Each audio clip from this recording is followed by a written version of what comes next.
আসসালামু আলাইকুম। এখানে আমরা পার্কের পাশে যে আমরা এই যে পার্কের পিছন সাইডে যে আপনার ক্যান্টিন দেখলাম, ক্যান্টিনের পাশে এই পাশে হচ্ছে আপনার সুইমিং পুলের পাশে দেখতে পাচ্ছি হলো আমরা এখানে পাখির চিড়িয়াখানার মতো পাখির অনেকগুলো পাখির সংগ্রহ আছে। এখানে দেখতে পাচ্ছেন ছোট ময়ূর এবং উপরে আছে বড় ময়ূর। এখানে অনেক কোয়ালিটির আমরা ময়ূরপঙ্খী দেখতে পাচ্ছি যে অনেকগুলো আছে, আমরা এগুলো আগে দেখতে পারিনি। আমরা আগে যে একটা ভিডিও বানাইছি সেই ভিডিওতে কিন্তু আমরা ময়ূরগুলো দেখতে পারিনি। এখন আমরা দেখতে পাচ্ছি যে এখানে অনেক কোয়ালিটির কয়েকটা ময়ূর পাখি রয়েছে। এখানে বিশাল বড় একটা মানে চিড়িয়াখানার যে একটা অনুভব সেটা এখানে আসলে পাওয়া যাবে ইনশাল্লাহ। আমরা ইতিমধ্যে অনেকটা জায়গায় ঘোরাফেরা করলাম, ঘোরাফেরা করে দেখতে পাচ্ছি যে আমরা এখনো মানে অনেক কিছু দেখতে পারিনি। এখানে যে পাখির যেই সংগ্রহগুলো অনুগ্রহ করে মোরকের খাবার দেওয়া থাকলে বিরত থাকবেন। মানে মানে মোরগের খাবার দেওয়া থেকে বিরত থাকবেন। কোনো খাবার দেওয়া যাবে না, কারণ এটা তাদের পোষা জিনিস, তাদের নির্ধারিত করা খাবার দেওয়া হয়। আমরা সামনে দেখতে পারবো এখানে আমরা ইতিমধ্যে আমরা একটা হরিণ দেখাইছিলাম, যেটা মাটির হরিণ। এখানে আমরা দেখতে পাচ্ছি যে বাস্তব হরিণ রয়েছে। আপনারা যদি দেখতে চান তাহলে আসলে দেখতে থাকুন, ভিডিওটা পুরো ভিডিও দেখতে থাকুন। যেখানে আমরা দেখতে পাচ্ছি যে কয়েকটা হরিণ দেখতে পাচ্ছি, কিন্তু ভিতরে যাওয়ার মতো কোনো সুযোগ নাই। এখানে সিসি ক্যামেরার মাধ্যমে এগুলো নিয়ন্ত্রণ করা হয়। অবশ্যই আমরা দেখতে পাচ্ছি যে সামনে যে হরিণ রয়েছে, এখানে দুইটা হরিণ দেখা যাচ্ছে, ভিতরে আরো আছে। আমরা এই হরিণগুলা আগে দেখতে পাই না, আমরা ভিতরে মানে খেলনার পাশে পার্কের ভিতরে এখান থেকে যে আমরা যা দেখতে পাচ্ছিলাম যেগুলো ইসের হরিণ দেখতে পাচ্ছিলাম, মাটির হরিণ দেখছিলাম। এখন কিন্তু আমরা ইতিমধ্যে বাস্তব হরিণ দেখতে পেলাম। এখানে ভিতরে আরো আছে, এই যে সিঁড়ি দেখতে পাচ্ছেন, এখান দিয়ে ঘর আছে, ঘরের ভিতরে কিন্তু আরো হরিণ আছে।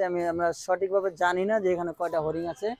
এখানে সেম একই কোয়ালিটি লেখা রয়েছে যে অনুগ্রহ করে হরিণের খাবার দেওয়া থেকে বিরত থাকুন।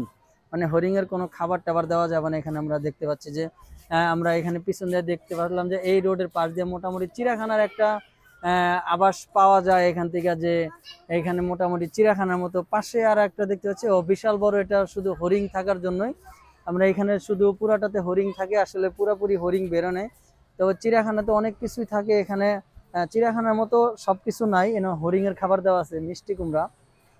এখান থেকে মনে হয় খাবার দেওয়ার জন্য ভিতরে ঢুকে দেখা যায় বাঘের বাচ্চার মতো মানে ইয়া করে। এখানে দেখতে পাচ্ছি এক ধরনের টার্কি মুরগি। এই টার্কি মুরগিগুলো আমরা আসলে অনেকের বাসা বাড়িতেও পালন করে। এখানে আমরা যেটা দেখতে পাচ্ছি যে পার্কের ভিতরে আমাদের এই টার্কি মুরগিগুলা রয়েছে। এখানে অনেকগুলাই আমরা দেখতে পাচ্ছি। এখানে মোটামুটি তিনটা, আরো আছে প্রায় 5টা 6টা দেখতে পাচ্ছি। এখানে আমরা 2 4 6টা মুরগি আছে এখানে, টার্কি মুরগি। এখানে কিন্তু সেই একই লেখা রয়েছে যে অনুগ্রহ করে মুরগির খাবার দেওয়া থেকে বিরত থাকুন।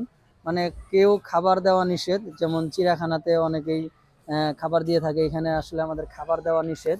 এখানে আমরা দেখতে পাচ্ছেন, আমরা ইতিমধ্যে পার্কে যখনরা মানে প্রবেশ করেছিলাম তখন দেখতে পাচ্ছিলাম যে আমাদের লোকজন মোটামুটি কম ছিল। এখন পার্কে অনেক অনেক লোকজন আছে। এখানে আমরা দেখতে পাচ্ছি যত বিকাল হচ্ছে অতই মানে লোকজন ঢুকতেছে। আসলে এখানকার পরিবেশটা মোটামুটি অনেক ভালো। আপনারা যদি কেউ এখানে আসতে চান তবে খুব শীঘ্রই জামগড়া থেকে বটতলা রোডে রূপায়ণ মাঠ বলে এখানে পার্কের গেটের সামনে মানুষ নামায় দিবে, রিক্সা বা যে কোনো অটো রিক্সাতে। সরি, আমরা এখানে 6টা মুরগি বলছিলাম, উপরে দেখতে পাচ্ছি আরো 3টা। ওই তো দেখতে পাচ্ছেন যে তারা উপরে উঠে বসে আছে। মোটামুটি 9টা মুরগি, 2 4 6 9টা মুরগি আছে এখানে। আমরা যেটা দেখতে পেলাম যে মুরগিটা মোটামুটি দেখানো শেষ। এখান দিয়ে আমরা চলে যাব পার্কের ভিতর, বাহিরের দিক থেকে চলতে পারছি। এগুলোর মাটির হাঁস দেওয়া আছে এখান থেকে। আপনারা যদি দেখতে চান বা কখন কোথায় দেখেছেন, আসলে এখানে মানে ট্যুরে যাওয়ার সময় বিভিন্ন কিছু দেখলে আমাদেরকে ভালো লাগে। আর আমরা বিভিন্ন লোকেশনে মূর্তি আবিজাবি দেখতে আমাদের খুবই ভালো লাগে।